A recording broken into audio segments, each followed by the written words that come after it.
Hey y'all, welcome back to my channel. My name is Belle and this is the Belle Perspective, and today we're going to be reviewing Love and Marriage Huntsville season 6 episode 13, Holt-ing Court. But before we get into that, I've got a couple housekeeping items we need to cover.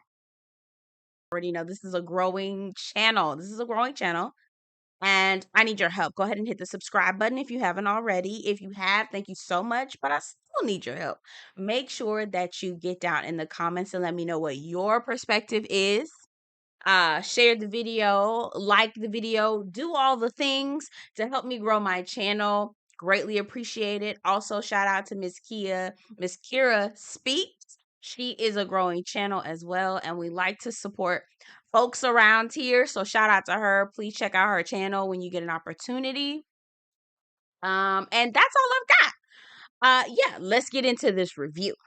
I don't know if y'all saw that interview with Maurice and Carlos King from right? He did it on his YouTube channel, and basically, in a nutshell, Marceau was saying that he felt like Kimmi was admirable for rolling over and suffering through having relations with her husband, despite the fact that she is going with what she's going through.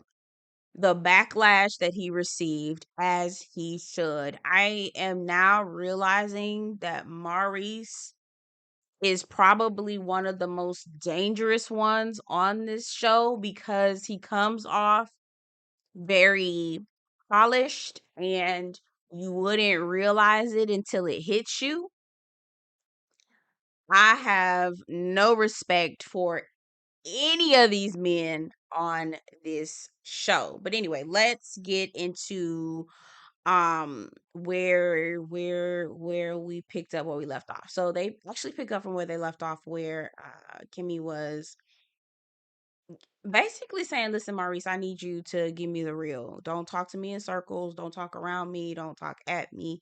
I need you to tell me what you think this is, because you keep bringing it up, which I don't know why Kimmi was even entertaining what he had to say, because the conversation was frivolous from the jump. I don't even know why she entertained the fact that he felt like her and Kiuwha still had issues to work out. That is not the case. Again, Maurice thinks that he is the smartest person in the room. He feels like he's problem solving, and that these women folk need that man folk to help them figure out their girl drama, because that's how he was talking. He says he's going to set up a meeting between Kiuwha and Kimmi, again, unwarranted, unsolicited meeting, and he's going to spare them from having to create an agenda for him. He's going to spare them from creating an agenda for them. He's going to allow them to have the freedom to come up with their own agenda to talk about the issues that he thinks that they have. Again, Kimmi is a much better woman than I will ever be. And that's all I'm gonna say about that. Maurice, you trash. You trash. You trash. Speaking of Kimmi meets up with Mel, and they go to this place where, I don't know, they put a machine on your stomach and jigglate it, right? Until to give your body the impression that you just did 20,000 sit-ups. I don't know where that place is, but please do y'all take reservations, because I need to sign me up. Okay. Talking about kind of updating each other on life events and things that are going on. And Kimmi is just talking about her struggles with Maurice and parenting Monster, or Maurice Jr., and all the things that are going on. And she updates her on the family meeting that they had with Kiuwha. She said that the family meetings have been pretty productive. It's just the fact that there is some unresolved issues. And I was kind of thinking to myself, Kimmi, some of this stuff, Maurice, how are you running with what Maurice said when that isn't necessarily the issue? The real issue is Maurice, and we'll get into that in just a second, because I have a theory about Maurice and why the dirt and the dust has been kicked up between Kimmi and Kiuwha. So Mel asked about her relationship between her and Kiuwha. Has things gotten better now that Maurice Jr. is down and you're watching and raising him?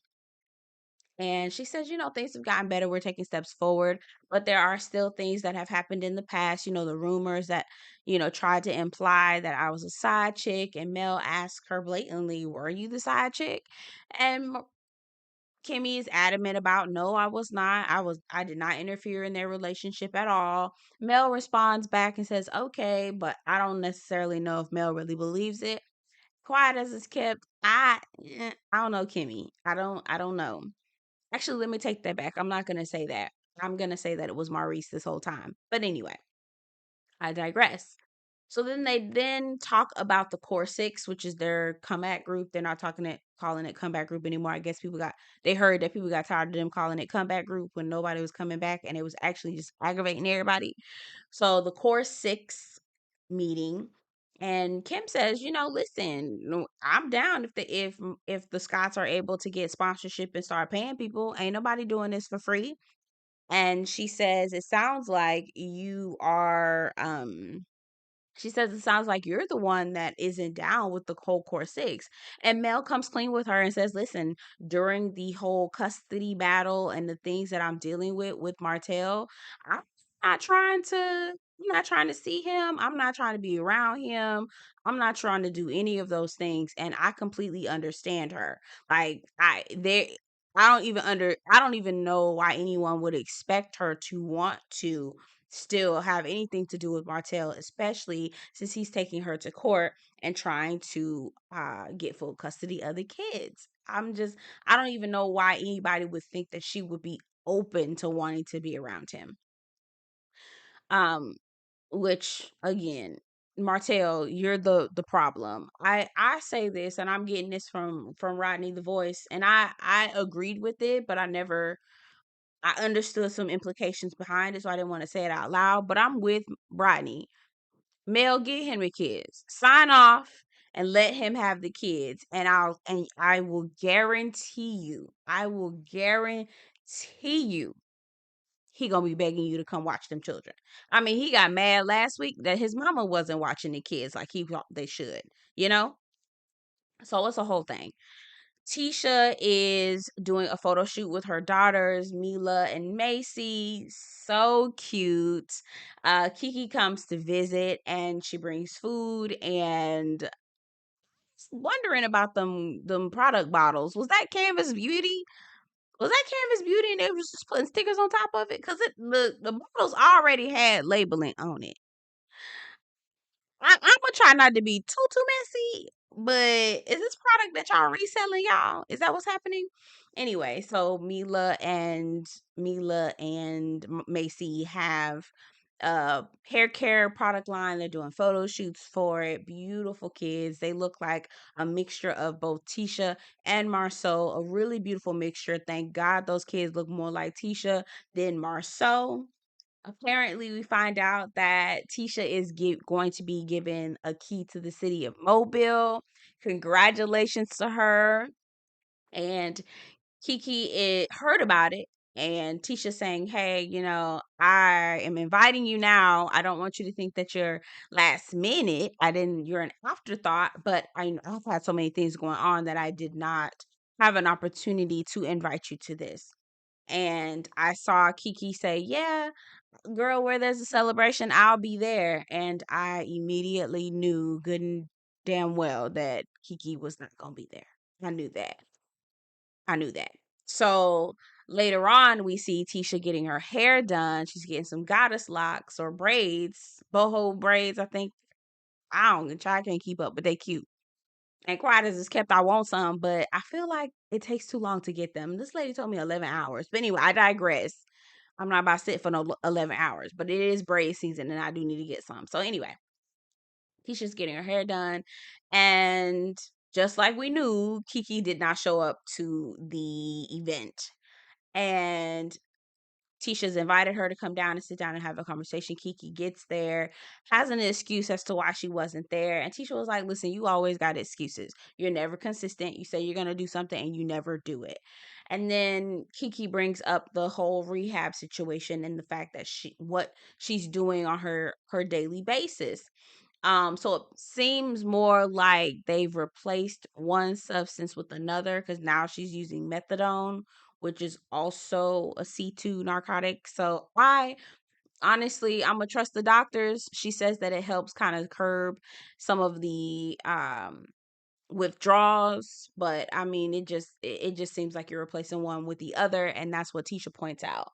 Keke says that her reasoning for not being able to be there while Tisha gets the key to the city again, congratulations to her, is because she didn't have a ride. Okay. You knew you didn't have a ride when you first agreed to go. But we not getting there. Says, do I need to start cutting people out of my life, etc., etc. Honestly, girl, ain't no point. Ain't no point in doing all that. You already know what Keke is. You already know who she is. So just take her for what she is and let it be. She family. It really it's not that big of a deal. So we get to Martell and Mel. They kind of do a back to back kind of thing. Martell is psycho. Martell will sit in your face and tell you that it is not raining, and it'll literally be a thunderstorm outside. He says he doesn't know why he got, there's a whole court situation. Martell, you are the reason why you and Mel are in court. What are you talking about? I want to box him regularly, so I can only imagine how Melody feels. And honestly, I feel so bad for Mel. I feel so bad for Mel. I feel so bad for me. That's probably one of my biggest fears, having a baby with some crazy man. Like mm-mm, I feel so bad for her. So Martell is with his mama, his enabling mama. His mama's like, I don't know why we had to go to the court.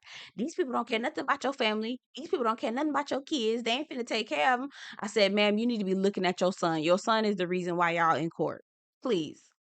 Martell is mad because he subpoenaed both Chris Fletcher, Nell Fletcher, and his mama to come in and try to testify towards his character. But Martell, if you don't have good character, ain't nobody going on no stand and committing perjury when your character is bad.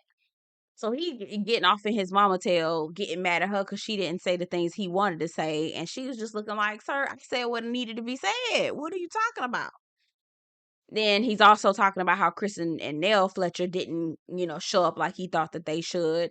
Mel is going to meet Chris and Nell Fletcher, and they talk about how they were annoyed at the fact that they were getting subpoenaed. Martell didn't even tell them that he was going to subpoena them to go into court. Like, he's such a anyway. He said he was forced to bring in family and friends. Wasn't no reason. Mel tells the Fletchers that Martell is missing documents. He's not turning in things.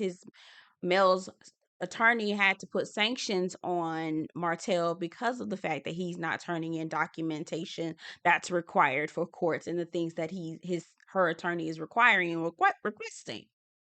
Apparently there is a lenient judge, and the judge is leaning towards Martell. I guess he's pulling the sympathy card because he's a father fighting for his kids, but wasn't giving a damn about them kids when he was running the streets during COVID. But anyway, I digress. So Mel has not given Martell her phone number and God knows how long, and we know why, right? Martell called whenever he want. He followed her to a restaurant when she was on a date, was recording her, putting her business out, just completely harassing her. So why would she give a phone number to somebody who is harassing her? And it also says in the bylaws that, listen, the parents, co-parents need to give each other's phone numbers, but not only unless one of the parents is harassing the other. At that point, that's when it's a problem. They talk about it in the court, and apparently the judge ignored it completely. I guess she was so smitten with him. Now, when I first heard Martell say she gave me her number, I thought he was talking about the judge, and I was like, oh no, see, no, see, no ma'am, no ma'am. But I think he was talking about Melody. He was saying that Melody finally gave me her phone number. But again, Martell, there was not, you don't even need her number. Them kids big enough for you to email them and call them directly. What no reason. What no reason for you to do all that. Anyway, so Martell is saying that, Mel wants them 6 months on, 6 months off. He said, well, if we're going to do all that, you might as well just give them kids to me. Martell, you don't want them kids. You do not want them kids. And the reason why I know that is because you was getting mad at your mama for not being able to take care of them. So if you have children, if your child care doesn't show up, you are still responsible, and you cannot get mad at them because you, sir, are still responsible. That's what parents do. But you would know that because you was gallivanting during the COVID streets, not giving a damn. Okay? They Martell's finances come into question, and honestly, we already know it. We already know Martell broke. He over here peddling calendars, peddling cookbooks. I, I mean, doing whatever he can, just grasping for straws to get $1. Okay, honestly, I'm surprised Martell ain't start reducing himself. And he would be the perfect gigolo. Have you thought about hoeing? He probably would be a perfect gigolo. I mean, I'm sure there are plenty of women who would pay for it.